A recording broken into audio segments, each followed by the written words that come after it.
Why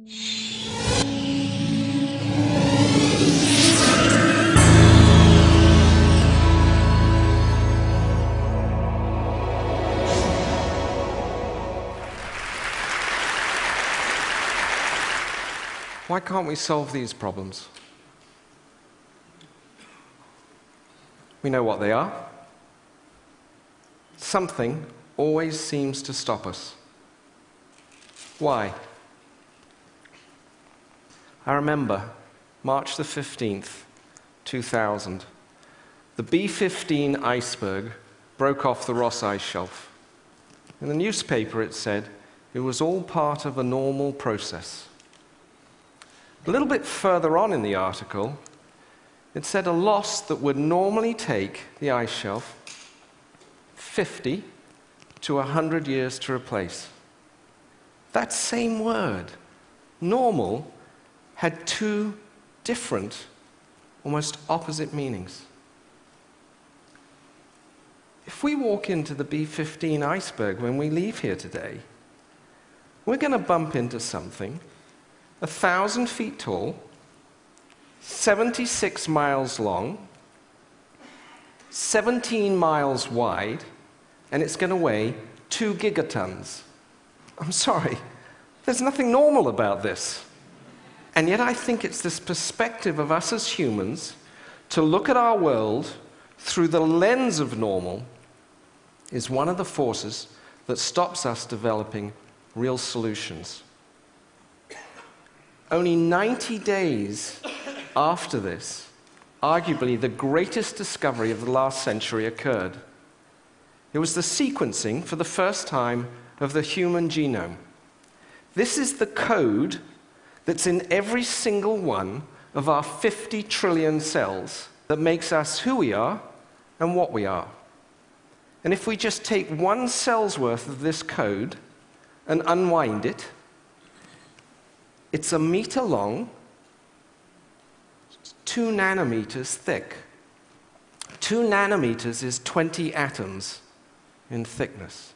And I wondered, what if the answer to some of our biggest problems could be found in the smallest of places, where the difference between what is valuable and what is worthless is merely the addition or subtraction of a few atoms? And what if we could get exquisite control over the essence of energy, the electron? So I started to go around the world finding the best and brightest scientists I could at universities, whose collective discoveries have the chance to take us there, and we formed a company to build on their extraordinary ideas. 6.5 years later, 180 researchers, they have some amazing developments in the lab. I'm going to show you 3 of those today, such that we can stop burning up our planet. And instead, we can generate all the energy we need right where we are, cleanly, safely, and cheaply. Think of the space that we spend most of our time. Tremendous amount of energy is coming at us from the sun.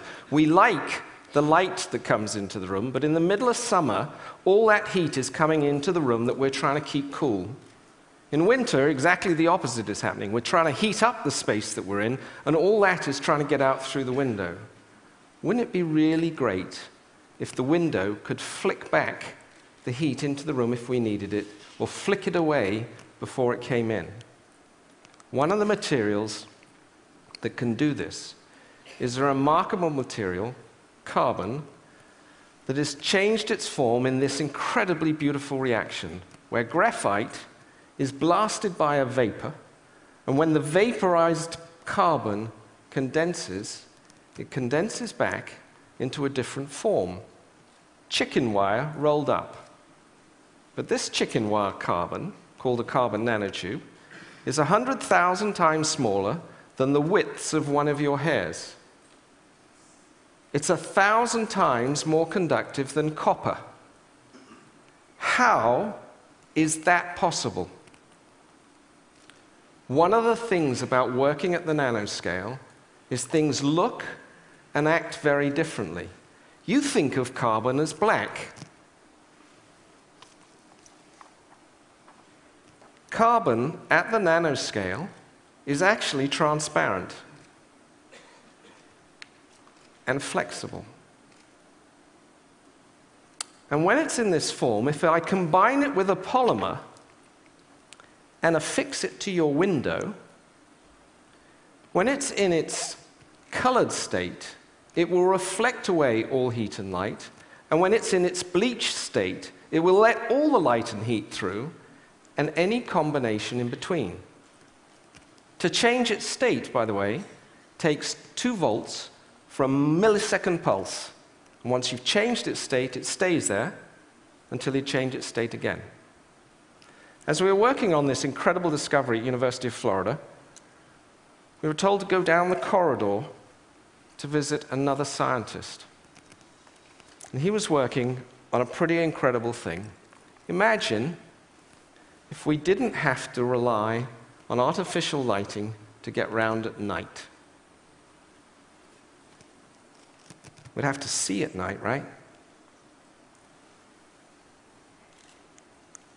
This lets you do it.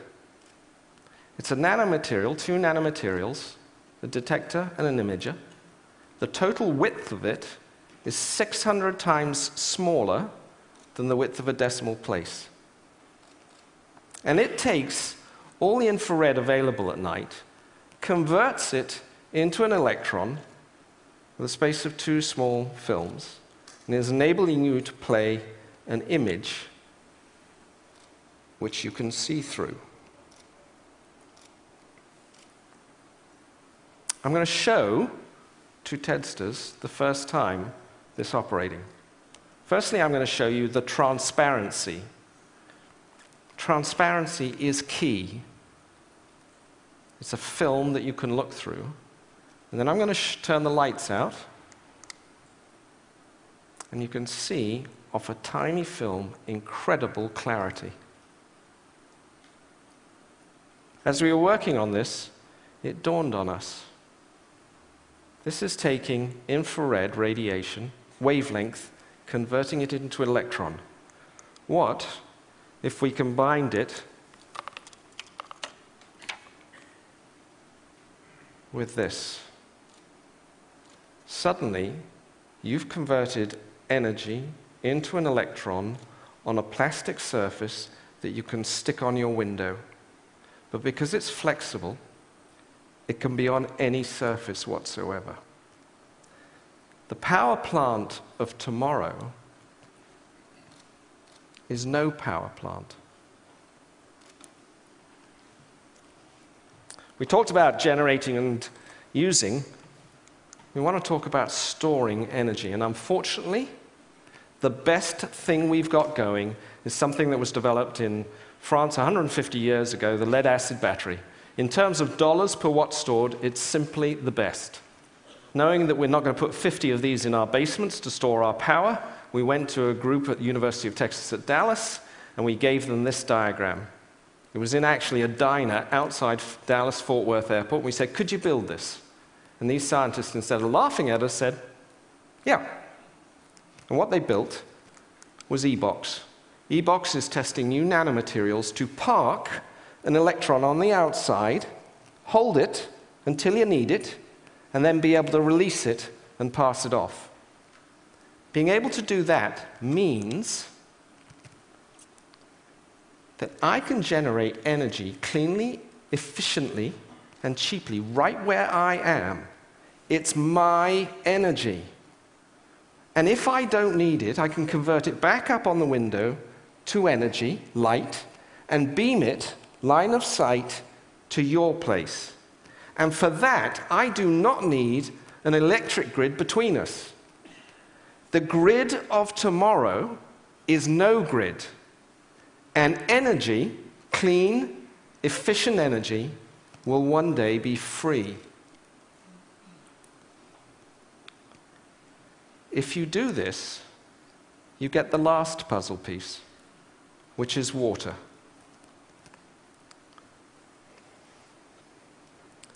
Each of us, every day, need just 8 glasses of this, because we're human. When we run out of water, as we are in some parts of the world, and soon to be in other parts of the world, we're going to have to get this from the sea. And that's going to require us to build desalination plants. $19 trillion is what we're going to have to spend. These also require tremendous amounts of energy. In fact, it's going to require twice the world's supply of oil to run the pumps to generate the water. We're simply not going to do that. But in a world where energy is freed and transmittable, easily and cheaply, we can take any water wherever we are and turn it into whatever we need. I'm glad to be working with incredibly brilliant and kind scientists, no kinder than many of the people in the world, but they have a magic look at the world. And I'm glad to see their discoveries coming out of the lab and into the world. It's been a long time in coming for me.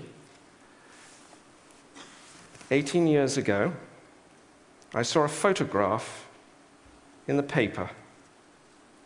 It was taken by Kevin Carter, who went to the Sudan to document their famine there. I've carried this photograph with me every day since then. It's a picture of a little girl dying of thirst.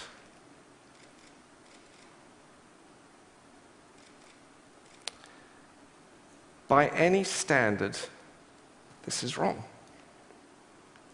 It's just wrong.